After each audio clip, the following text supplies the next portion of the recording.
Hai rekan tani semua, apa kabar? Semoga kamu dalam keadaan sehat selalu ya. Jangan lupa untuk tetap jaga kesehatan di masa pandemi, tetap mengikuti protokol kesehatan, dan jangan lupa minum air putih yang banyak ya, agar kesehatan kita terjaga semua.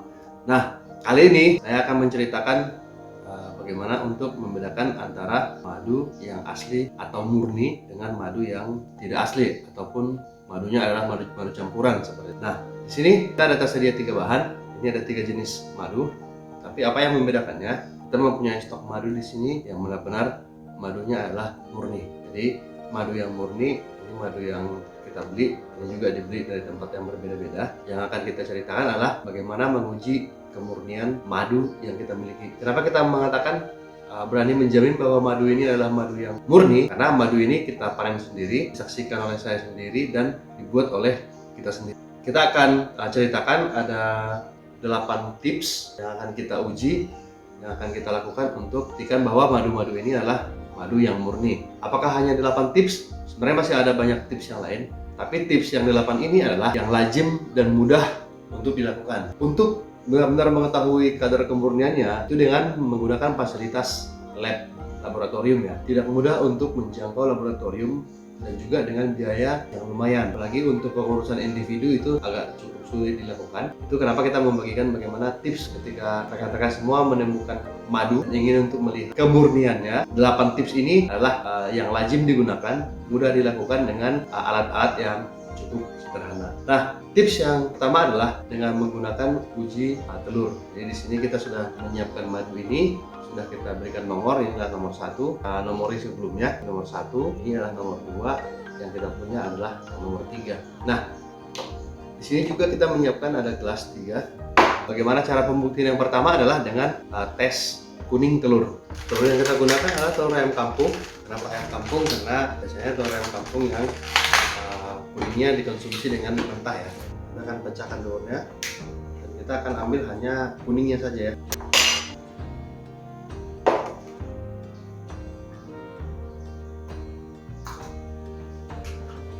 Ya.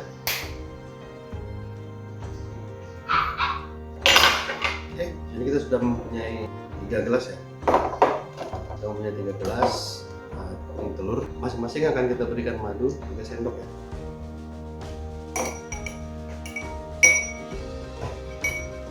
Yang pertama kita akan lakukan dengan tisu ya, tidak bercampur dengan madu. Kita cek dengan madu yang kedua.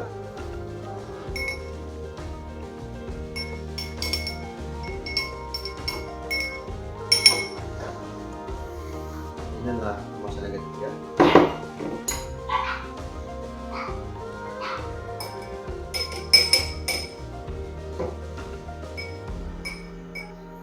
Nah, masing-masing sudah kita berikan madu 3 sendok dan kita tunggu reaksinya lebih kurang 5-10 menit ya. Nanti apa yang akan terjadi pada kuning telur dengan campuran madu ini? Maka untuk yang asli dia akan bisa mengentalkan dan membuat matang kuning telur ini dengan takaran yang sama tadi, 3 sendok. Ini masing-masing akan matang. Kita akan tunggu. Sembari kita tunggu, kita akan mempersiapkan, kita akan coba aduk ya.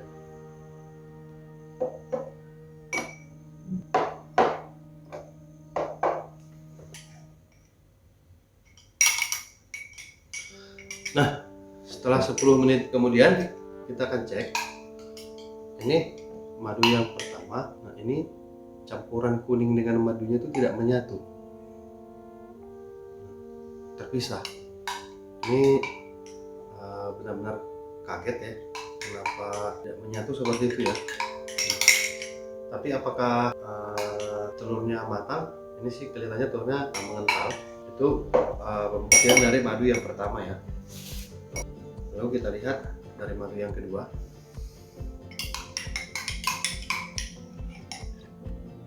Ini lebih encer ya, lebih encer, dan kalau saya bilang ini sih lebih mentah. Ini lebih mentah daripada yang pertama.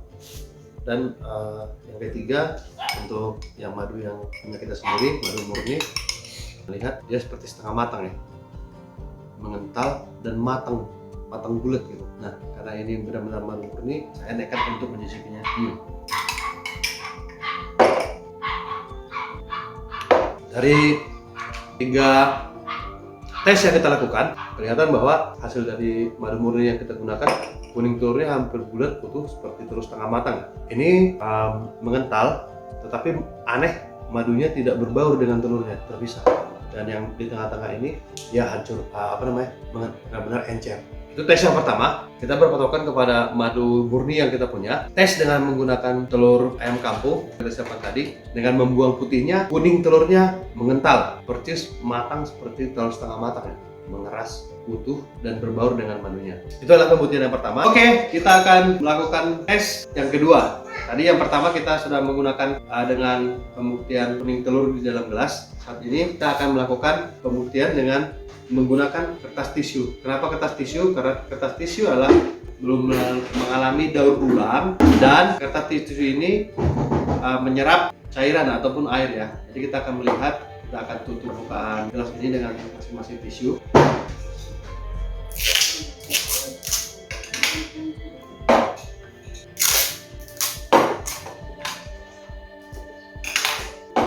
Kemudian yang kedua, kita akan kasih madu di permukaan masing-masing gelas ini ya. Kita akan kasih madu di permukaannya. Kita akan lihat ini tanpa air ya, tanpa ada campuran air. Kita kasih madu di permukaannya seperti ini. Nah, jika kita lihat pada permukaan ketiga gelas ini, maka di sini ada madu yang sudah kita berikan di permukaan tisu tiganya. Ini kalau saya lihat di sini ya, kalau kita lihat tidak ada yang merembes. Semuanya stay pada permukaan. Ini masih di permukaan, tidak tembus. Yang kedua juga tidak tembus. Madu yang ketiga juga tidak tembus.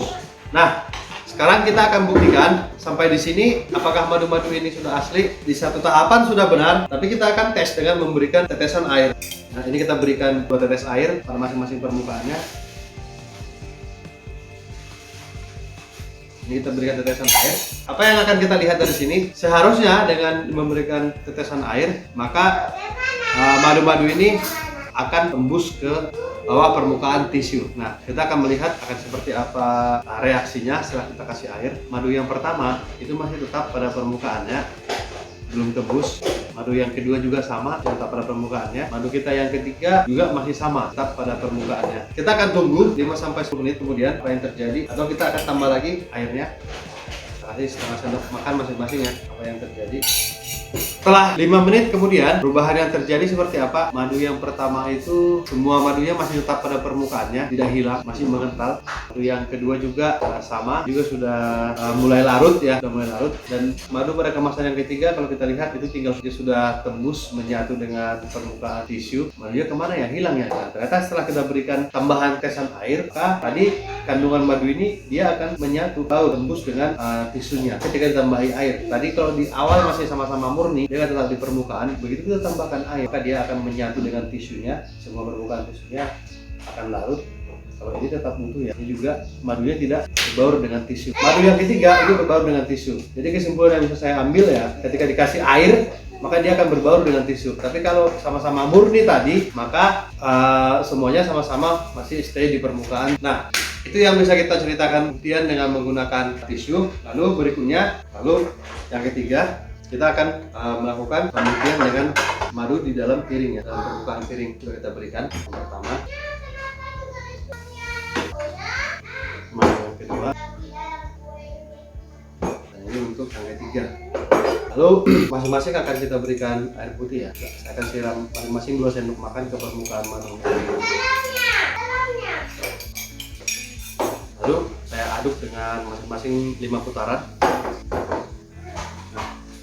Kita akan lihat seperti apa reaksi ketika kita campur yang tadi. Dari yang kemasan pertama, dia tetap mempunyai ikatan yang kuat ya, tidak berbaur dengan air, ya tetap eksklusif madunya, lengket.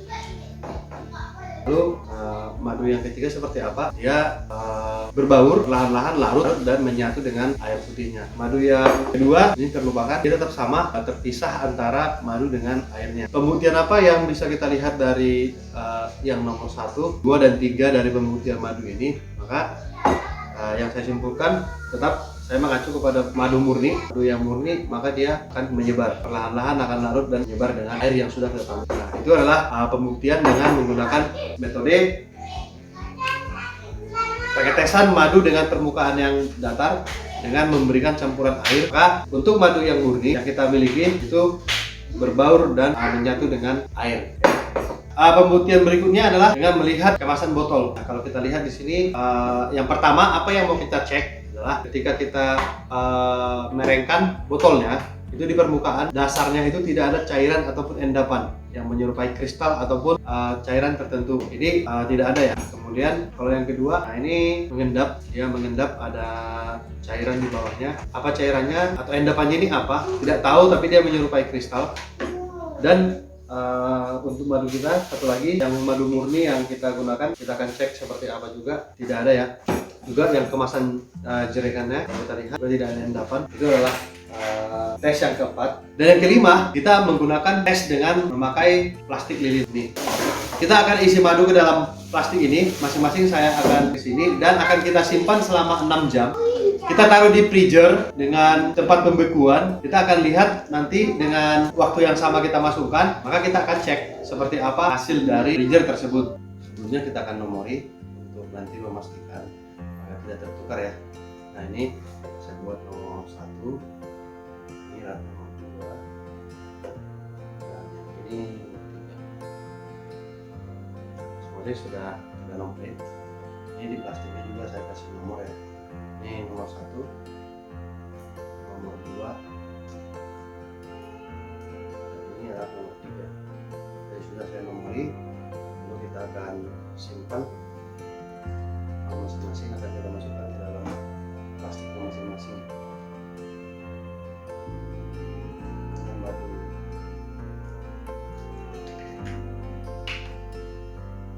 Dari nomor 2.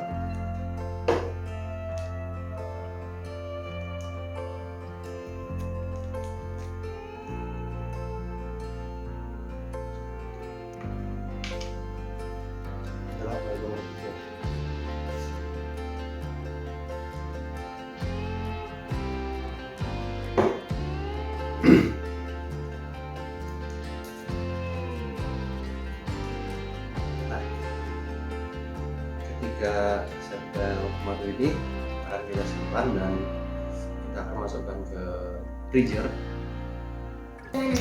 Nah, ini adalah yang sudah kita simpan 6 jam yang lalu.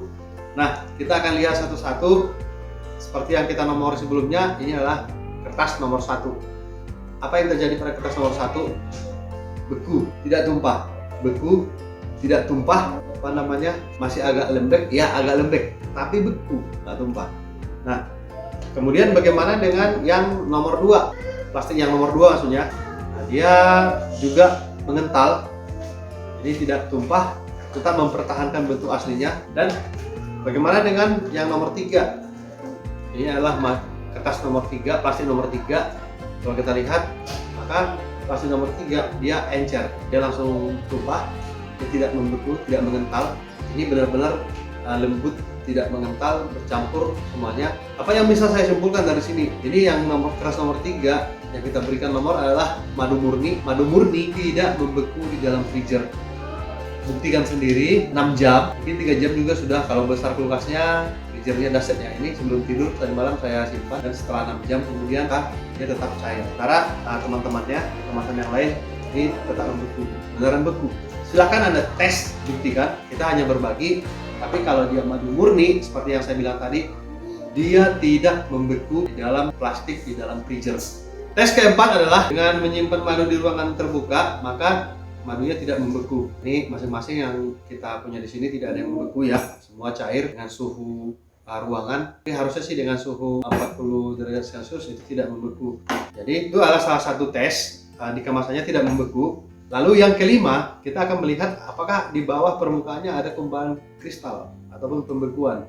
Nah, kebetulan madu yang kita punya di sini tidak ada pembekuan. Nah, ini yang nomor 2 yang ada, itu di dasarnya ada pembekuan. Apakah jenis pembekuannya ini tidak tahu, kandungannya apa juga tidak tahu. Nah, pasti dia ada pembekuan. Jadi kalau saya suruh pilih, maka yang ada membeku ini tidak akan saya hindari. Dan madu kita yang ketiga tidak ada pembekuan. Tips berikutnya, tips yang keenam adalah itu dengan melihat apakah warna dari atas sampai ke bawah itu ada perbedaan warna.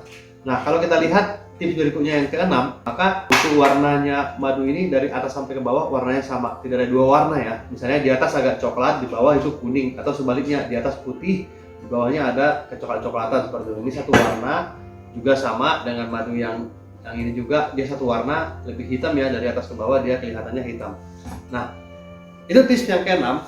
Jadi dengan melihat warna kasat mata saja juga akan memberikan salah satu sinyal apakah madu tersebut berikan reaksi murni atau tidak. Lalu kita akan melihat kembali untuk yang tips yang terakhir, tips yang ke-8 adalah dengan melihat dengan cara membakar. Nah, kita akan menyalakan lilin di sini.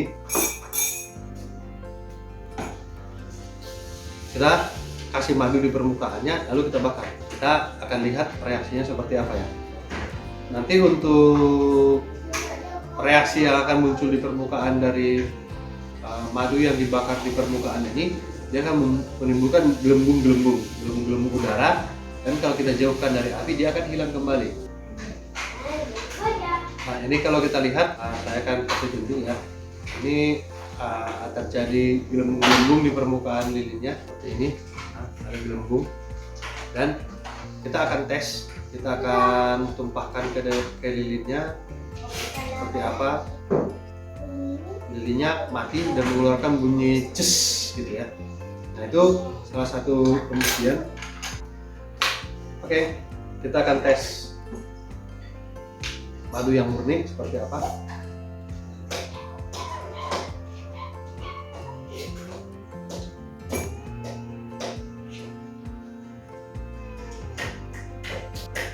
Jadi kalau kita saksikan pada madu yang sebelumnya itu ada muncul seperti buih ya, dan juga lagi menunggu buihnya muncul. Ini ada muncul gelembung seperti balon ya, gelembung seperti balon, dan sama dengan madu yang sebelumnya juga. Kalau kita lihat ini permukaannya gelembungnya sangat besar. Kita lihat ini gelembung. Dan tes berikutnya yang akan kita lakukan, kita akan tumpahkan dan tidak menimbulkan bunyi ces gitu ya pada permukaan lilin. Jadi dan lilinnya tidak padam. Kenapa? Karena kandungan airnya sedikit. Jadi ini sebenarnya tes ini kita lakukan untuk membuktikan tadi jika kandungan airnya banyak, maka gelembung ini tidak akan balik. Tapi kalau kandungan airnya adalah kandungan, nah ini kita akan bakar lilinnya, kita tuang, dan kalau kita lihat dia tidak mengeluarkan bunyi ces atau seperti campuran air dengan panas. Dan walaupun kita timpa ke sumbu lilinnya, itu tidak padam ya, tidak padam. Kenapa? Karena kandungan airnya adalah kandungan air yang sewajarnya seperti yang dimiliki oleh madu. Nah, itu adalah 8 pembuktian yang kita lakukan. Saya akan ulangi untuk mengulang kembali apa yang kita lakukan dengan 8 pengujian ini. Yang pertama tadi adalah dengan pengujian kuning telur. Kuning telur yang kita masukkan dalam 3 gelas. Madu yang murni, maka dia akan memberikan efek pembekuan kepada kuning telur, dan madunya akan bercampur, menyatu, dan kuning telurnya itu akan mengental atau matang ya. Lalu yang kedua, dengan menggunakan tutup gelas ini, dengan menggunakan tutup gelas, dengan membuktikan pada tisu, kain tisu, pada kertas tisu, maka gelas yang kita tutupi dengan tisu tadi, ketika belum diberikan air permukaan, maka madunya akan menggumpal di atas tisu, dan setelah kita berikan air, maka dia akan tembus dan habis dari permukaan gelas tisu. Itu pembuktian yang kedua. Yang ketiga, dengan menggunakan di dalam wadah piring. Madu yang kita tetes di wadah piring setelah diberikan air lambat laun, maka akan menyatu dengan air, akan mengental. Tidak langsung serta-merta langsung menyatu, tetapi ada proses, tapi akan menyatu. Itu yang kita temukan dari madu murni. Dan yang keempat, itu dengan suhu ruangan di bawah dari 40 derajat Celcius, itu madunya tidak membeku, masih tetap cair seperti bentuk awalnya. Dan yang kelima, tes dengan menggunakan plastik. Nah, dalam tes menggunakan plastik, madu yang murni itu tidak akan membeku, akan encer seperti biasa, dan madu yang lainnya itu akan membeku. Kenapa? Karena itu tentang kandungan air atau zat lainnya. Kalau kita tahu air di dalam kulkas akan membeku, tapi kalau madu murni itu tidak akan membeku. Itu bisa kita lihat di pembuktian yang kelima. Dan pembuktian berikutnya, pembuktian yang ke nomor 6 tadi. Nomor 6 kita dengan melakukan tes warna, di mana warna dari atas ke bawah itu tidak berbeda, sama. Dan tes yang ketujuh adalah dengan melihat kristal di bawah permukaan kemasan. Tadi kita menemukan di sini ada satu botol yang seperti ini, ada kristal seperti ini. Nah, madu yang tidak ada kristal itu boleh kita indikasikan sebagai kandungan murni, tapi kalau sudah seperti ini tidak bisa kita klaim lagi sebagai madu murni. Kembali kepada rekan-rekan semua, tapi saya tidak akan memilih seperti itu ya kalau ada kemasan mengental seperti ini. Lantas pembuktian yang nomor 8 yang paling terakhir adalah dengan cara melakukan pembakaran pada lilin. Apa hasilnya? Untuk madu yang tadi yang kita taruh di permukaan, dia akan membentuk gelembung besar, dan ketika kita tarik kembali gelembungnya akan hilang murni. Dan ketika kita tuang ke sumbu lilin, dia tidak mengeluarkan suara ces atau lilinnya tidak padam ya. Itu kalau madunya murni. Jadi kita tetesin tadi tetap terbakar dan lilinnya tidak padam. Nah, demikian 8 tips dari saya untuk melakukan uji kemurnian madu. Pada uji ini saya kita tidak sedang membandingkan yang mana yang palsu, yang mana yang murni, tidak, tapi kita mengetes dari bahan-bahan yang kita punya. Mengapa ini perlu? Ingat, saat Anda membeli madu, tujuannya adalah madu itu sebagai terapi ataupun sebagai obat atau suplemen. Tapi ketika Anda membelinya dan kemasan yang Anda beli itu adalah salah, itu bisa-bisa itu berdampak negatif atau malahan jadi racun. Bukan jadi terapi atau obat, tapi menjadi racun dalam tubuh rekan-rekan semuanya. Jadi itu tips yang bisa kita bagikan. Semoga bermanfaat buat rekan tani semua. Jangan lupa like, subscribe, dan komen agar bisa tetap mendapatkan update informasi dari kami di channel Aglonatio. Salam sehat, salam sukses selalu untuk rekan tani semuanya. Sampai bertemu di lain kesempatan.